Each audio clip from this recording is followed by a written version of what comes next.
Okay, it has been a while since last time we talked about 555 timer. Um, a quick recall what we started last time. So last time we started with this new component. It's called 555 timer. And so if you look up online, they're very cheap. They're like less than $1 for a chip for 555 timer. And they're quite useful for digital circuits, for control, for your motor, for control your LED lights.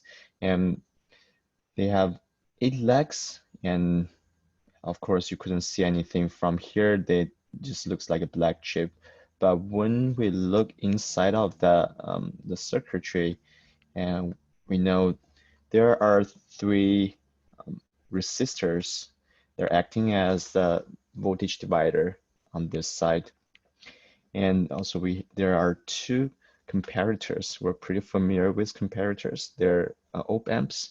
If you connect them like this, and the negative end serves as a reference point, and we'll compare with the voltage input at the plus side, and it will give you either a high or low.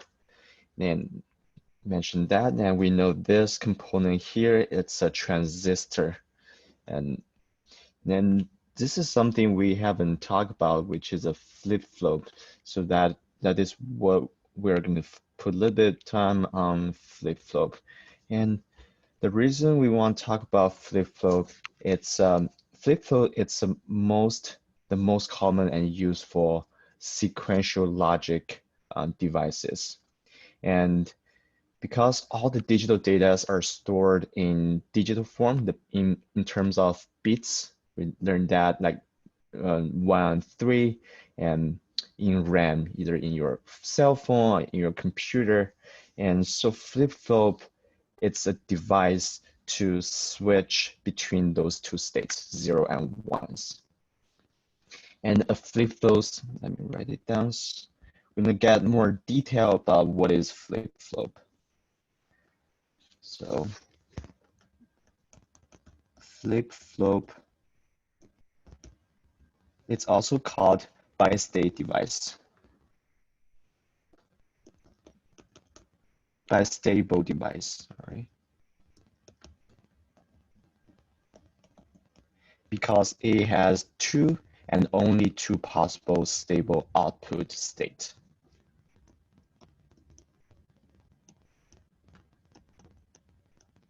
Nothing more, just 2.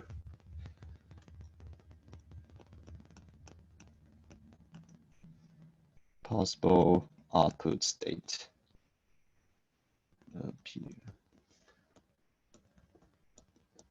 Either it's 0 or 1. That's the only 2 output the flip-flop can give you. Okay, so a device that is called flip-flop sometimes look like this. We have 4 pins. That's called SR, SQ, Q bar. This type is called SR flip-flop. And a device like this has a capability to remain in a particular output state. For example, either 0 or 1 until the input signal causes it to change state. So it has this built-in memory inside. Since if you want to store the data, and flip-flop, it's a device to use. It can store either 0 or 1.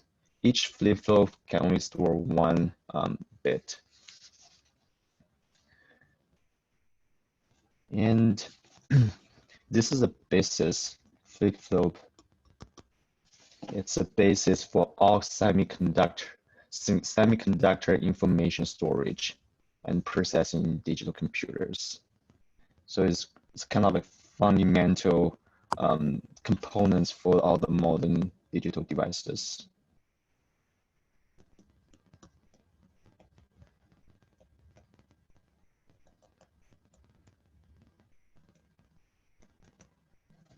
conductor information storage,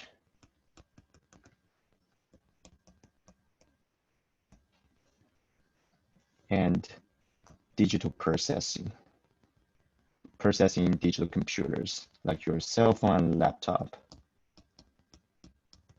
also in our Raspberry Pi as well.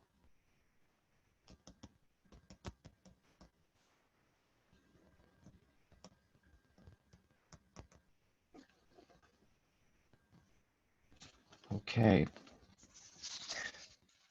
so we're gonna get into details, but before we get into details, let's just talk about what are the applications of flip-flops and what are the types of flip-flops. So in terms of different types, and we can have D-type flip-flop, flips-flop, or we can have a JK type, and sometimes you will see toggle flip-flop as well. That means toggle flip-flops, flips-flops. I think we all have S there. And in terms of application,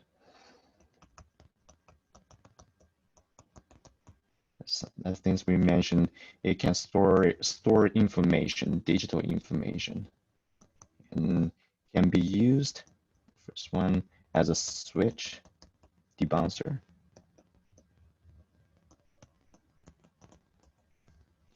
And we can use that as a data register, now store data.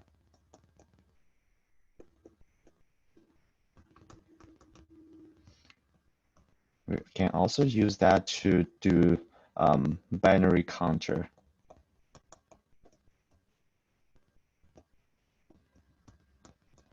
Remember, one of the ADC we learned has a counter inside. It counts from 0 all the way to the corresponding value to the input voltage.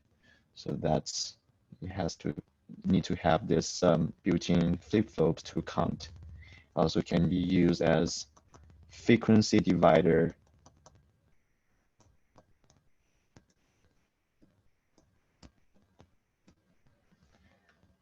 as well as for data communication purpose, we can use that as a serial and parallel interface, serial and parallel interface.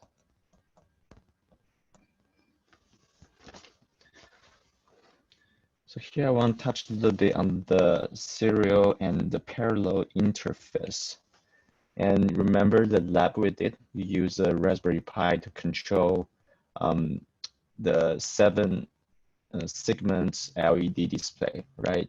And if you use 8 pins to control the LED display, and so you're sending out the signals simultaneously to display a number, decimal number, and that what you did there was called parallel interface. So you're sending out and processing all the digital data at the same time, but it's fast, it's easy to do that. However, you know the disadvantage of that, which is you use like at least 7 wires and 7 GPIO pins of Raspberry Pi.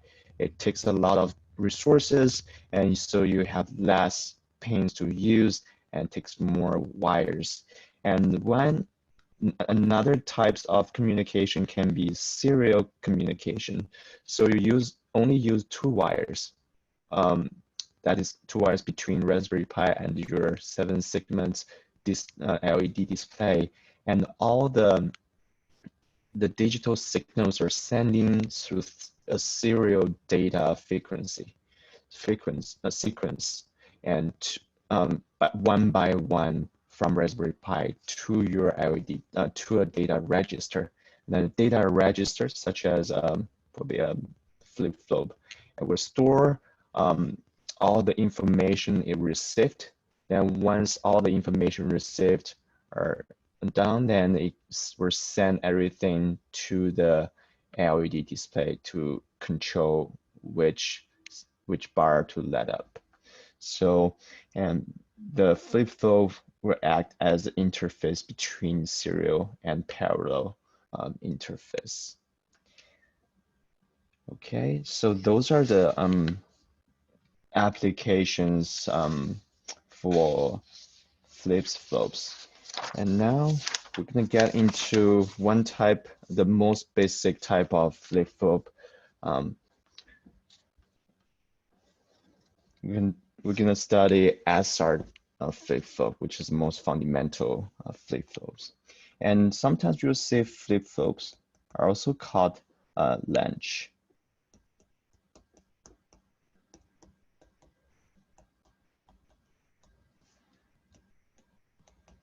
Because it could latch the data and save it. So it's quite useful. And can we mention as two stable states? I can store state information. And sometimes you see this is used as a bistable multi-evaporator.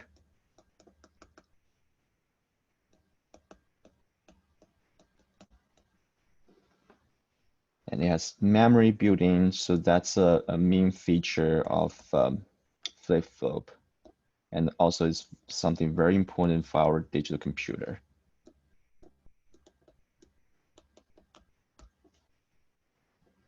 So it's very important for sequential logic.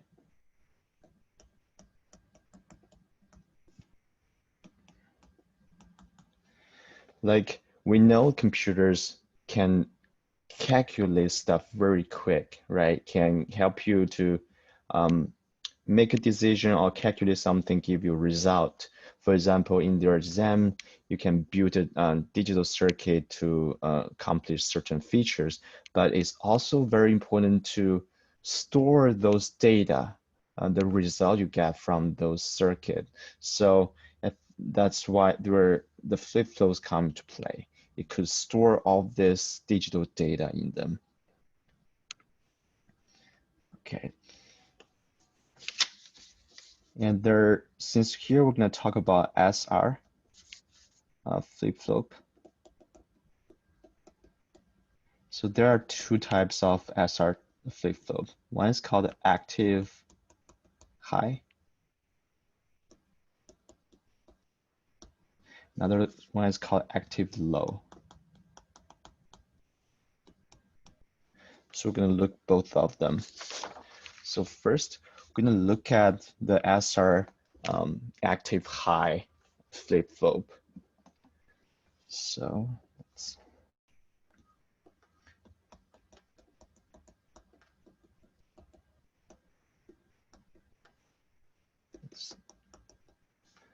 and so for this type of flip-flop, an S and R. So S and R means two different input pins. S and R are normally low, which means they're connected to ground.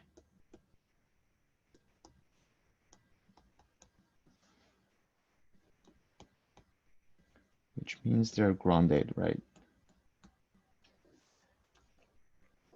And so it's weird. The name is called active high, but the R and S inputs are normally low. So, and later on, I'm going to see for the active low type of SR flip-flop, and the S and R are normally high. So the name and their input states are flipped, opposite. So another thing is when your S is high, S stands for set. That's the name of the input. And that will give you input that equals to 1.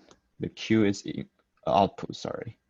And Q bar, which is the inverse output, equals 0. And so on here, whenever you have an S that is high, and we say you set the latch for flip-flop. So if you already set HS is high to latch the data, then if you after this you make S go low, and it won't change input. Change output, sorry. Output, what we mean is Q and Q bar. So once your data is latched, the S input side won't change the output anymore. Only if R must be high to reset output.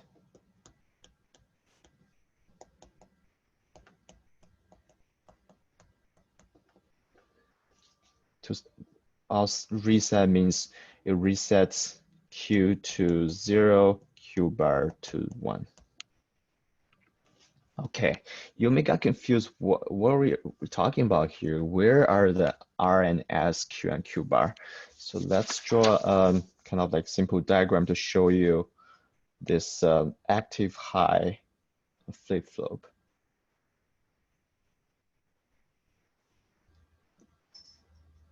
So inside of the active high flip-flop, there are two NOR gate. So you have the NOR gate, you add a inverse there. There's another one.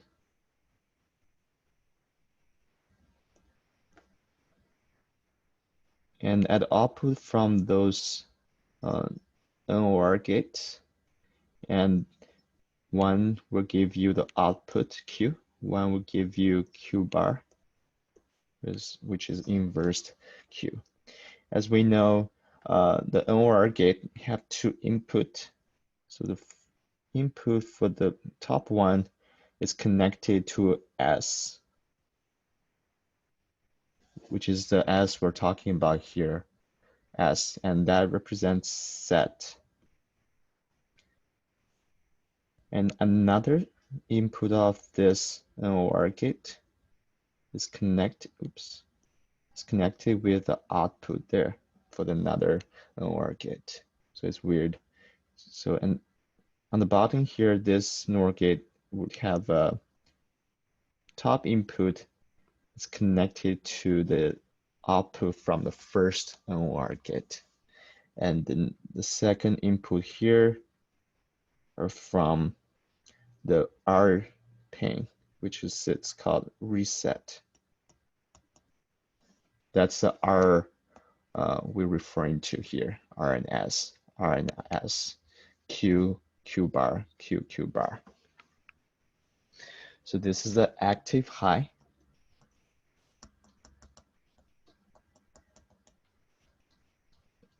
SR flip flop.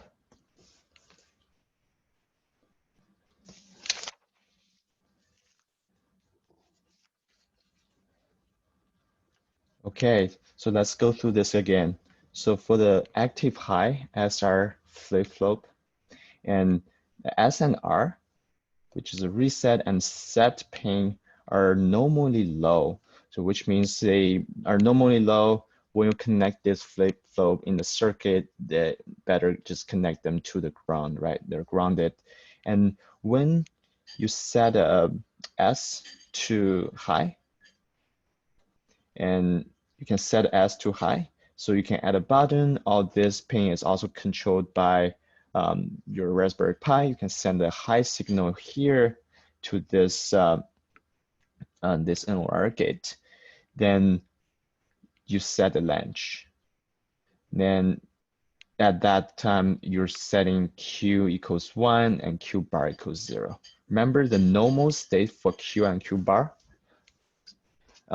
It's Q equal to 0 and Q bar equal to 1.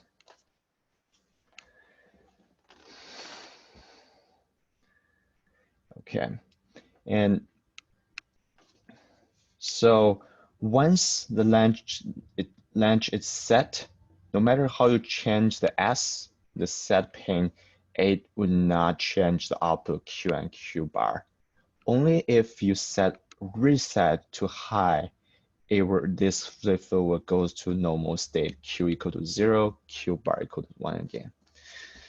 So if we can draw a sequential profile digital signal to see how that affect our Q, which is input. So if we have this direction, it's high signal, the voltage signal either 1 or 0. And this is our S, which is set. On the y-axis, this is our time. See, this is time in second.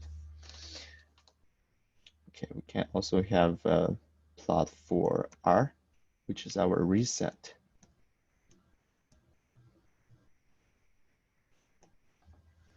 And here we can draw our output for the corresponding output Q. 0 and 1. Time in second. Okay, so if at beginning there's no, let's see, our S is 0, all the way until this point, let's call this T1. And then we give S a high input.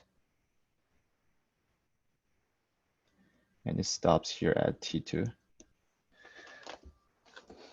And during the same time, our R is low from 0 all the way to T2. And if we set this signal as an input from 0 to T2 to our flip-flop, what's the output Q gonna look like?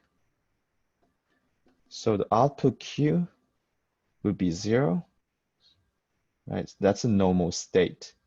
0 all the way before T1. Let's draw a line here. So this is T1. Right before T1, both S and R are low, are zeros, right? So that's the normal state. S, R are normally low. Then if there's a normal state, then this flip-flop will give you the normal output, which is Q equal to 0. That's why the Q is 0 before T1. But right after T1, we send this high signal to S, which is set. Then you launched the data, the signal. And at that moment, the output is triggered to a high.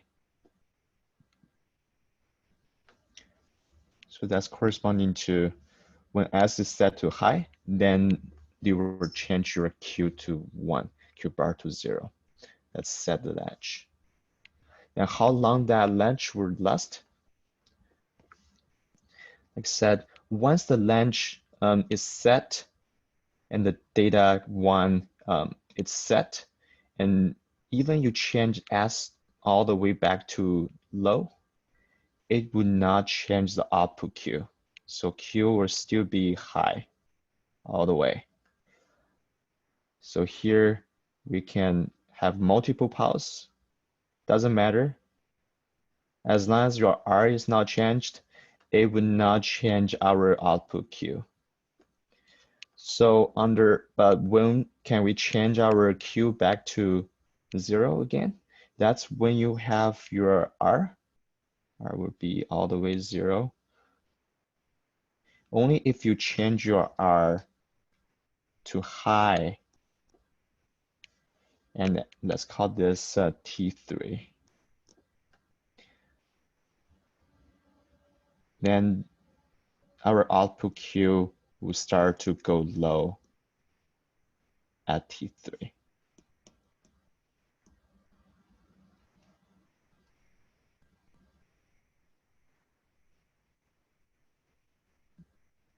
Let's see, this is the end.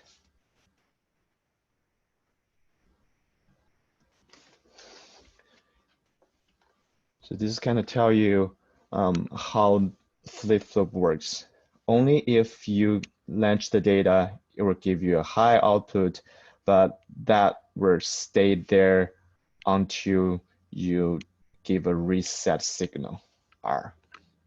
Then it goes back to this normal output, which is Q equal to 0.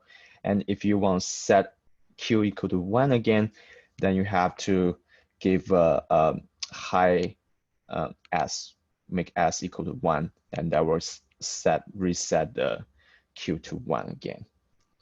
All right, any questions on the active low flip-flop?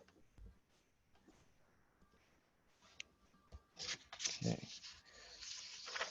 All right, just remember, even it's called active high, that means you trigger this flip-flop when S is high, but that active high is opposite to the normal state of S and R.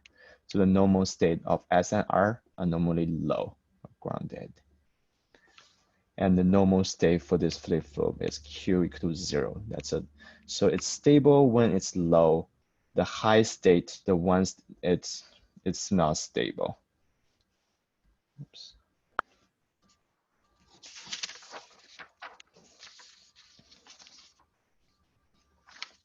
Okay, we can get this. So another type of SR flip-flop, it's active low flip-flop. So it's similar to this, so everything is opposite now. Oops, excuse me, my cat is trying to get on the table. Go away.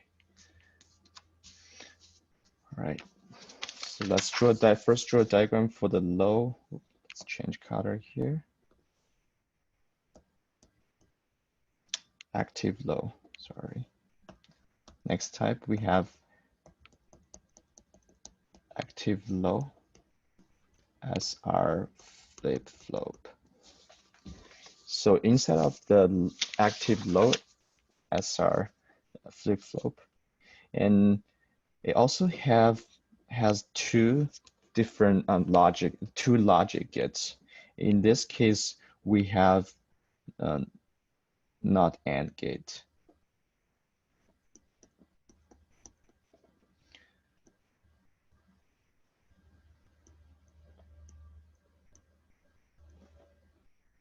So it has two.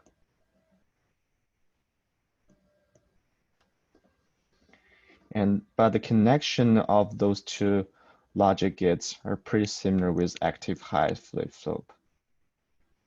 So the output from, let me draw a box here. Output from both logic gates connected to a Q and Q bar. And the input is connected to the set. Usually for active low SR flip-flop, and you will have a bar for both set and reset.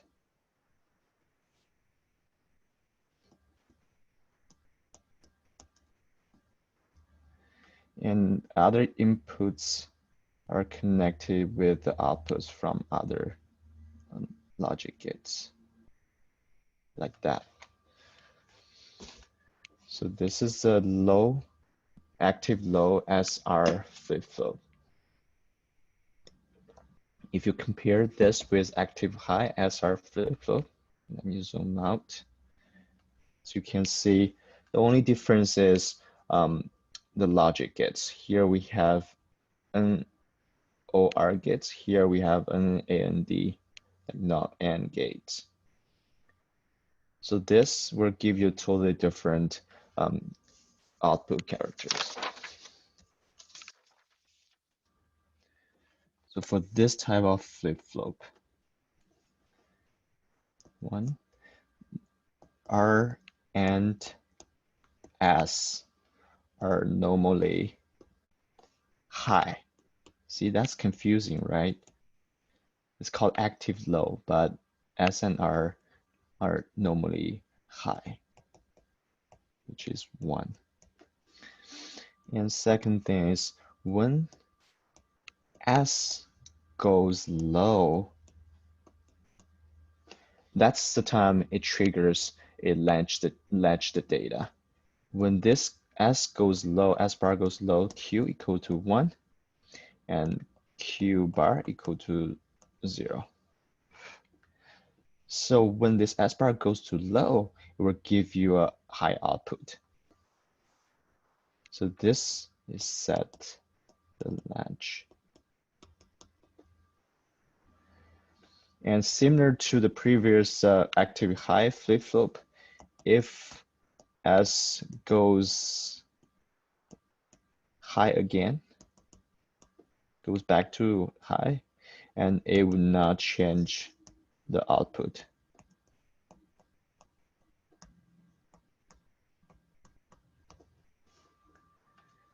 Because the output is latched.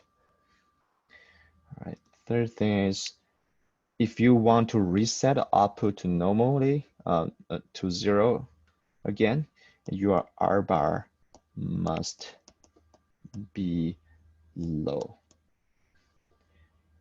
to reset your output. So you reset output Q to 0 and Q bar to 1. Okay, if you compare this with the previous active high SR flip-flop, you realize they both, the normal state, the normal output for both flip-flop are the same. Oops, I shouldn't use that. Q equals 0. So the normal state for both flip-flop, they're normally low. They will normally give you 0. Same thing for the active high. Normally give you 0. But for this active low flip-flop, you can only trigger and latch the data when the S bar goes to low. So that's something different. So if we need to draw the same like sequential logic for the active low SR flip-flop, so you would need to normally set S and R to high. And if you want to launch the data, you need to set a low, give S and R as a low to set the data. And then if you want trigger reset again, you need to set R to 0 again in order to reset output to the normal output 0 and R Q bar equal to 1. So that's the two different types of flip-flop.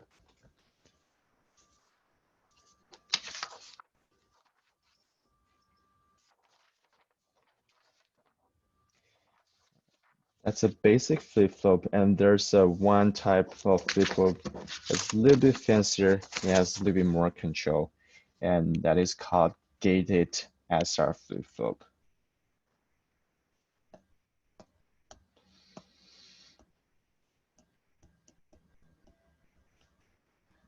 Gated SR flip-flop.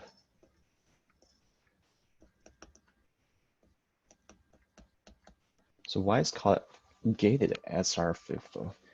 Gated, which means it has a gate. Yeah, probably like that.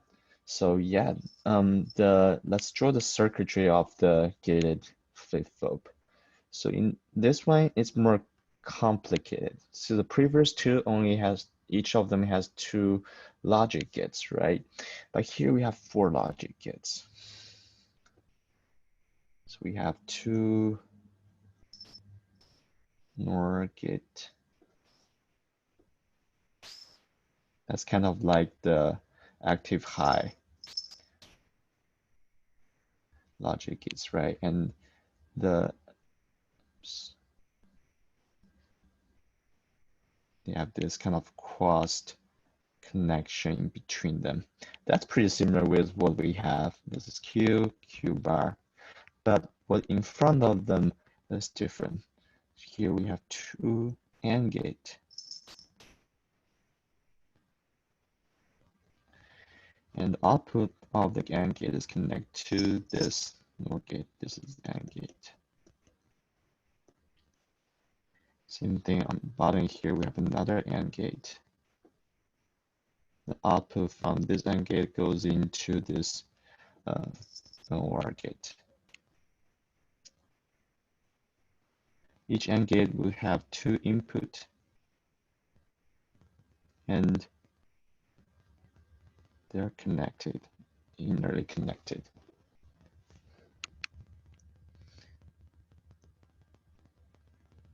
Okay, I will draw the box to show what is inside and what is outside. Okay, so this is a gated SR flip-flop. And as we can see here, we have 4 logic gates, 2 NOR gates, and 2 AND gates. And now we have one more pin here compared with the previous active low and active high flip-flop. Here we have, this is our set. On the bottom we have reset.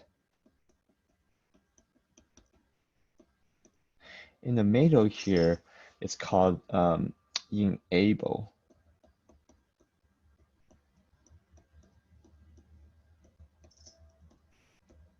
So that's our gate. The enable input is the kind of the gate for this flip-flop. And I will just give you what's a truth table, how the enable input affect our output. So let's draw a truth table with, first you have this enable input, you have your S, you have R, you have this Q and Q bar.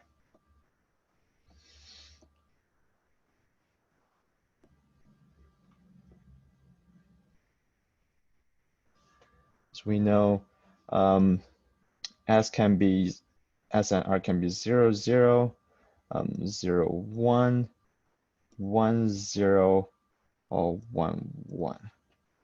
If this enable pin, it's 0, it's low.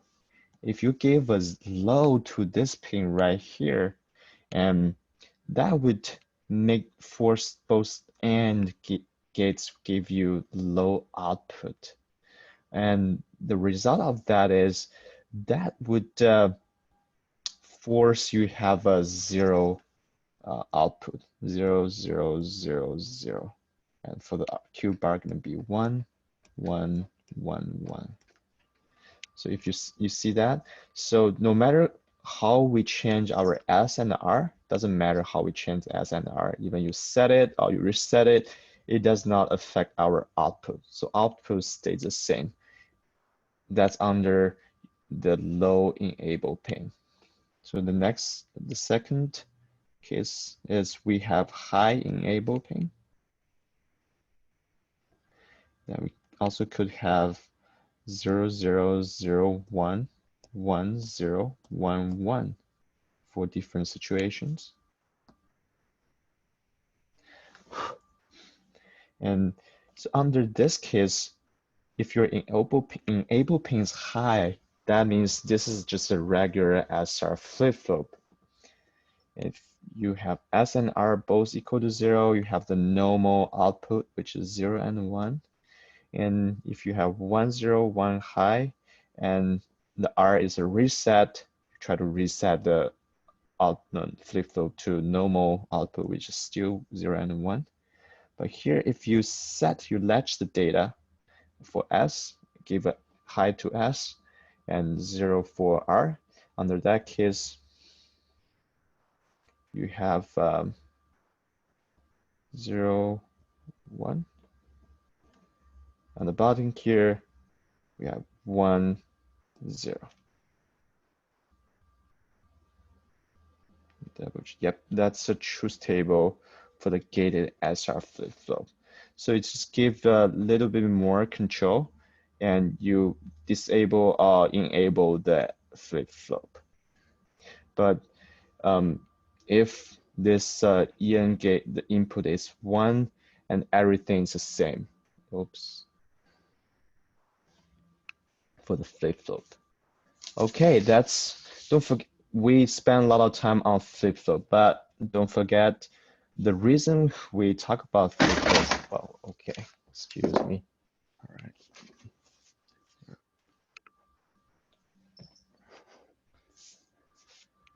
The reason we want to talk about flip-flop is inside of our 555 timer, we have a flip-flop right here. So we want to talk about the characters of that so that we can talk about this timer as a whole. Okay, let's take a 5 minutes break, and after we come back, we're gonna finish up the 555 timer. All right. Guys have any questions?